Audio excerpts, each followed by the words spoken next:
वाला पीस भी बहुत सुंदर आया है हमारे पास। ग्रीन कलर का पीस है, नेट में हैवी काम किया हुआ है, सीक्वेंस का वर्क है नेट पे।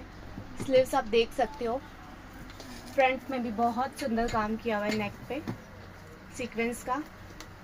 अप एंड डाउन टॉप आएगा इसका।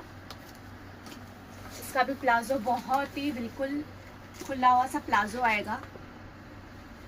शिफॉन का दुपट्टा,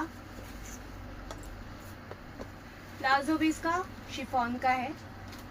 टॉप इसका बहुत ब्यूटीफुल है, बहुत ब्यूटीफुल टॉप है। इसकी नेक लाइन, स्लीव्स भी इसकी बहुत प्यारी सी स्लीव्स है। फुल्ली सीक्वेंस का काम किया हुआ है इस पे, हैंड वर्क।